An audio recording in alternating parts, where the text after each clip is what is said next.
مبارکہ تھی کہ فجر کی نماز کے بعد تشریف رکھتے تو صحابہ کرام سے پوچھتے ہوئے کسی نے خواب دیکھا تو نبی علیہ السلام کبھی خود بھی خواب دیکھتے تو آپ بتایا کرتے تھے. انبیاء کرام کے خواب بھی سچے ہوتے ہیں. ایک مرتبہ نبی علیہ السلام نے فرمایا کہ میں نے خواب دیکھا کہ ایک شخص لیٹا ہوا ہے اور کوئی دوسرا اس کا سر پتھر سے کچل رہا ہے. پھر ایک اور شخص کو دیکھا کہ وہ بھی سیدھا لیٹا ہوا ہے اور دوسرا شخص ایک زنبور سے چاقو سے اس کے چہرے کے ایک طرف چیرتا ہے اور ابھی وہ ٹھیک نہیں ہوتا کہ پھر دوسری طرف سے چیرتا ہے. پھر میں نے آگ کا ایک تنور دیکھا جس میں بہت سارے مرد اور عورت جل رہے تھے مگر سب کے سب ننگے تھے. اس سے آگے میں نے خون کی ایک نہر دیکھی. اس میں ایک آدمی ڈبکیاں کھا رہا ہے, تیر رہا ہے, کنارے پہ آنا چاہتا ہے. جب وہ قریب آتے ہیں نا تو ایک آدمی پتھر اس کے سر پہ دے مارتا ہے. سر پہ پتھر لگتے ہی وہ پیچھے چلا جاتا ہے اور پھر ڈبکیاں کھاتا ہوا پھر آنے لگتا ہے, پھر یہ پتھر مارتا ہے. آگے میں نے دیکھا تو ایک جگہ بہت زیادہ آگ دیکھی. میں نے دیکھا ایک شخص ہے جس کی شکل بہت ڈراؤنی ہے. دیکھ کے بندے کو ڈر لگے, ایسی ڈراؤنی شکل کبھی دیکھی نہیں. وہ آگ جلا رہا ہے اور آگ کے گرد گھوم رہا ہے. اس کے چہرے پہ کوئی ہمدردی کا نشان نہیں, اجنبیت ہے. جب اس سے آگے گئے تو میں نے دیکھا کہ ایک بہت بڑا باغ ہے. اس میں ایک لمبے قد کا آدمی ہے جس کے گرد بہت سارے بچے بیٹھے ہوئے ہیں. پھر آگے جا کر دیکھا تو ایک بہت اونچے اور خوبصورت درخت کو دیکھا. تو جو دو شخص مجھے دکھا رہے تھے سب کچھ کہنے لگے اس درخت پہ چڑھ جائیے. میں جو درخت پہ چڑھا تو چڑھتے چڑھتے اوپر جا کر میں نے ایک شہر آباد دیکھا. ایسا شہر کہ جس کے مکان کی دیواریں سونے اور چاندی کی اینٹوں سے بنی ہوئی تھی. شہر کے دروازے پر پہنچے تو اسے کھولا گیا. اندر چند آدمی ملے. ایک کا بدن آدھا خوبصورت ہے اور آدھا جلا ہوا ہے. تو جو لے جا رہے تھے انہوں نے اس کو کہا کہ میاں تم غسل کر لو. انہوں نے غسل کیا تو ان کا جلا ہوا حصہ بھی ٹھیک ہو گیا. اوپر دیکھا تو سفید بادل کی طرح ایک محل نظر آیا.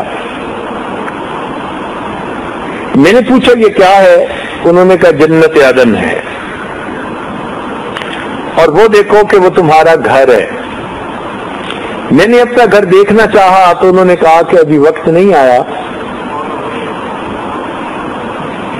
آپ اس میں کچھ عرصے کے بعد جائیں گے. فرماتے ہیں میں نے ان سے پوچھا بھئی یہ سارے منظر میں نے کیا دیکھے؟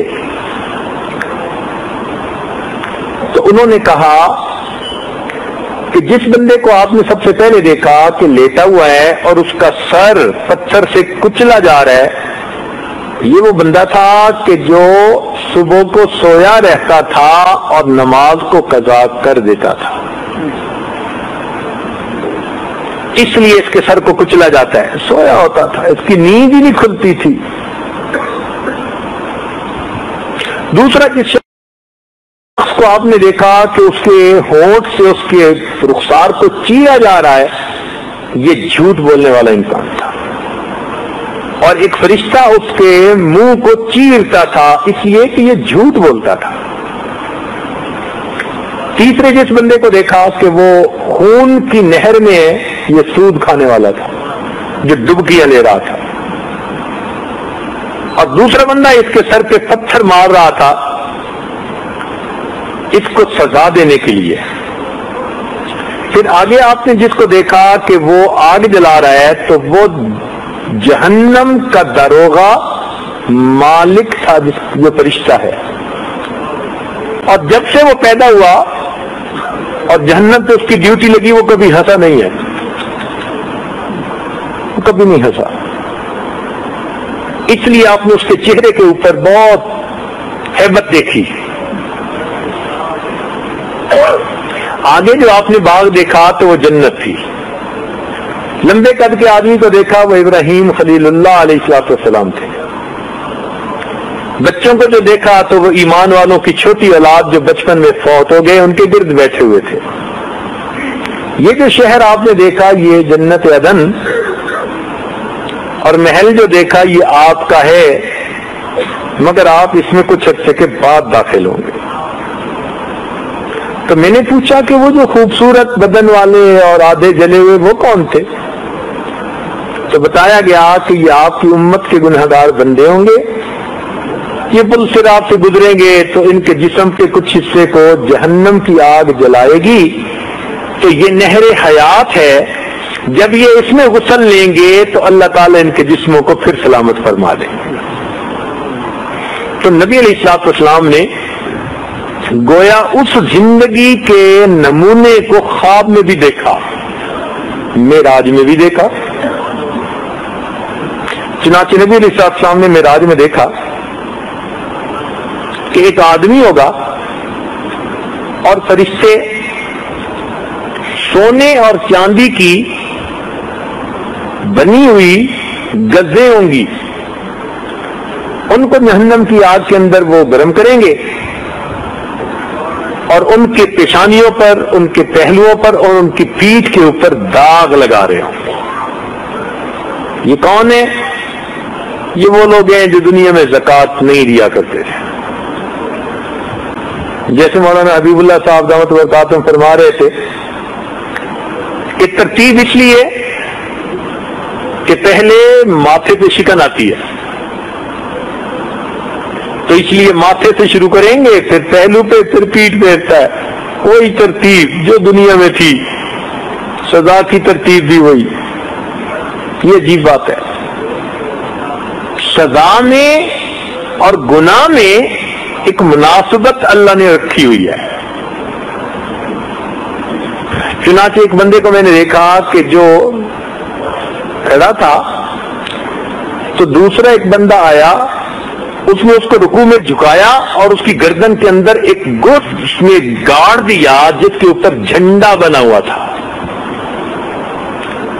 فرماتے ہیں میں نے اسے دیکھا وہ بڑی تکلیف کی حالت میں تھا. کھڑے آدمی کو آپ رکوع میں لے جائیں اور اس کی پیٹھ کے اندر ایک گرد کو گاڑ دیں تو اس کی کیا حالت ہوتی ہے.